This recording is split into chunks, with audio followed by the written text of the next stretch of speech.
কথায় বলে বিধান দেন ভট্টাচার্যি, নষ্ট করেন সব রাজ্যি। এই কথাটার অনেক পুরকাল থেকেই চলে আসছে। পুরকাল থেকে চলে এসে এই কথাটার একটু বিশ্লেষণ করে বলছি।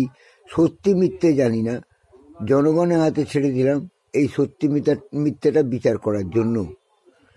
আমরা বিশেষ করে বউরা এবং বিধবারা অনেক কিছু মেনে থাকি, যেমন পূর্ণিমা, কোটাল, অমাবস্যা, ষষ্ঠী, নবমী, বিজয়া ইত্যাদি ইত্যাদি বিভিন্ন প্রকার পুজো উপলক্ষে বা বিভিন্ন রকম আমাদের যে ক্যালেন্ডারে থাকে বিভিন্ন রকম নক্ষত্রগত সময়, সেই সময়ে আমরা বিভিন্ন রকম কাজকর্ম করে থাকি, উপবাস করি বা বিভিন্ন রকম নিয়ম মেনে থাকি।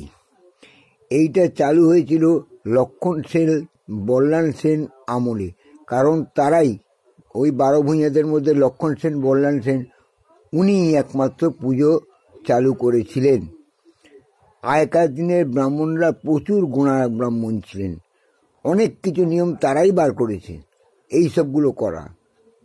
ভগবান তো কাউকে বলে দেননি যে এইগুলো করো, ওইগুলো করো, এই উপোস করো, এই অমাবস্যা করো, এই পূর্ণিমা করো, এই ষষ্ঠী করো, এই অষ্টমী করো। ভগবান কাউকে বলে দেয়নি। ভগবান একটা কথাই বলেছেন, আত্মাকে কষ্ট দিয়ে কোনো রকম পূজা পার্বণ বা কোনো অনুষ্ঠান বা কোনো আচার বিচার চলে না, কোনো কিছুই সিদ্ধ লাভ হয় না। তার কারণ হচ্ছে আত্মারূপী ভগবান আমাদের প্রত্যেকের দেহে বিরাজমান। সেই ক্ষেত্রে আত্মাকে কষ্ট দিয়ে কোনো কাজই সফল হয় না। তাহলে আমরা করি কেন না? এইগুলো হচ্ছে বিভিন্ন স্বার্থে মানুষের ব্যবহার হয়। যেমন ব্রাহ্মণরা বিধান দিয়ে চলে, যখন বিধান দেন ভট্টাচার্যি, নষ্ট করেন সব রাজ্যি। ব্রাহ্মণদের বিধানেই এইসবগুলো সৃষ্টি হয়েছে। তার ফলে প্রচুর মানুষ, প্রচুর কোটি কোটি মানুষ তারা বিভিন্ন রকম নিয়ম মানতে বাধ্য হয়েছে। কারণ পুরাকাল থেকে এটা চলে আসছে। এটা সত্যতা বা মিথ্যতা কতটা আছে আমার জানার দরকার নেই বা জানার ইচ্ছাও নেই।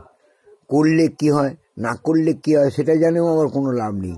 তবে আমি এইটুকুই জানি, একদম বাস্তব সত্যি কথা, যে আত্মাকে কষ্ট দিয়ে কোনো কাজ করলে সেটা সাকসেসফুল হবে না, হয় না। কোনো রকম পুণ্য অর্জন হয় না, বরঞ্চ নিজের শরীরের ক্ষতি হয়। এই কথাটা যদি তোমরা মানো, কতজন মানো জানি না, তবে যদি মানো তবে মনে হয় প্রকৃত সত্যটাই তোমরা জানতে পারবে। আমি যেটা বললাম একটু মন দিয়ে শোনো, তোমরা ভালোভাবে বিচার করে তোমাদের হাতে ছেড়ে দিলাম এর বিচারটা কি হবে তোমরা বলো। হ্যাঁ।